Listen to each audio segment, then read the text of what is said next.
right, everyone, and hello. Welcome back to our 20th anniversary Monster Hunter Countdown. Up next, 174 Radobaan. First appearance in Monster Hunter World. Last appearance, Monster Hunter World Iceborne. He's had one game. They did not bring him back for Rise. Cool looking armor set. Spacesuit. Female armor set gives you kind of reminds you of cat ears, kind of. Weapon here looks good because we're using the no slap on weapon model. Cat does have a full-on spacesuit. He looks pretty good. Very round, like he's meant to roll around in it. Which, I mean, I guess that makes sense. Radobaan rolls around too.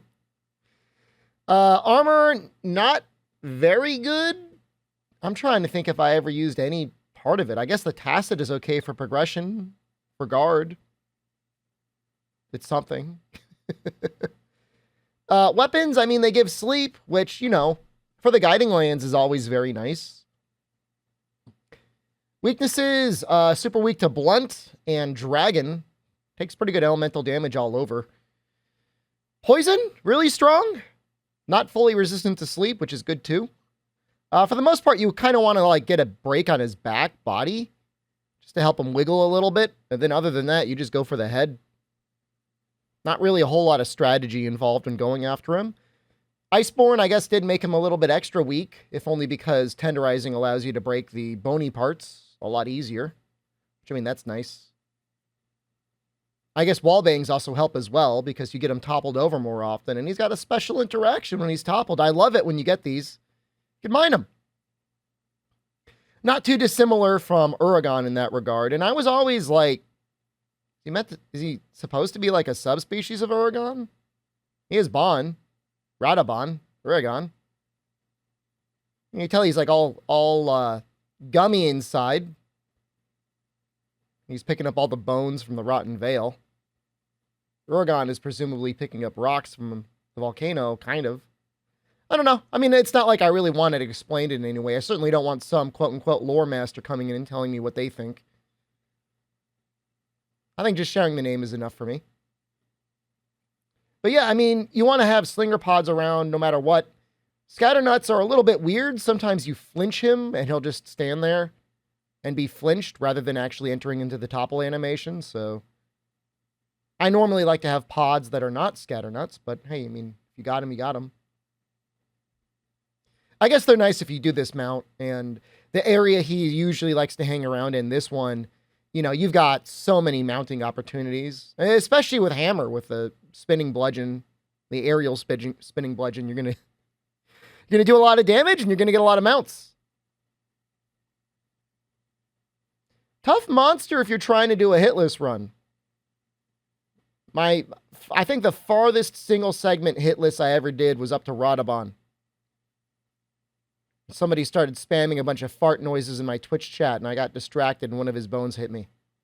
Not blaming them, but it certainly didn't help. Oh, yeah. Yeah! And on the backswing. And not like that was a lot of damage, but I mean, hey, maybe good damage for the weapon we have. So if he makes it back to this zone, this is the zone he sleeps in, he will rebone. He will dive down and recoat himself in bones. You don't normally see this because, A, like, why are you fighting Radobaan? And B, why are you fighting Radobaan in such a way that he gets back to bone himself again? But if you did, it will do this. And it's a little annoying. I mean, you know, you got to kind of re-break the back again. Got to re-break his face again. Normally in a speedrun, I set up a bunch of bombs to help break the bones faster. It's usually worthwhile to use them. You've got all your bombs left over from low rank into high rank. And you've just been able to buy some as well, so you usually have some sort of a stockpile. Not that he's in high rank. Oh, this move here. This is his new G rank move. In low rank, he only does it once. In G rank, he does it 3 times. Like a little blender move. Yeah, here he is getting poisoned. That must have been from the Shakalakas. Super easy to poison, and he takes a ton of damage from it. I didn't notice. Like, I've never really done testing on him. For some reason, I don't think of Radobaan as a monster super weak to poison, but he absolutely is. What he is super weak to, though, is good item descriptions. It's like this sort of thing where, like, you're doing some sort of, like, home improvement, some project. You're like, okay, I'll just get back to it some other day. And then it's, like, 3 years later. And you've never gotten back and finished up your project. And it's just, like, broadly used for many purposes. That's the world item descriptions. And that's it for Radobaan.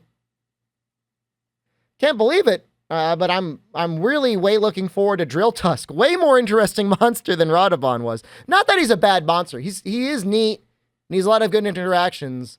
It's just his weapons are just kind of okay, and his armor is no good. Tier 1 monster. What are you going to do? All right. Thank you all again so much for watching. I love you. Goodbye.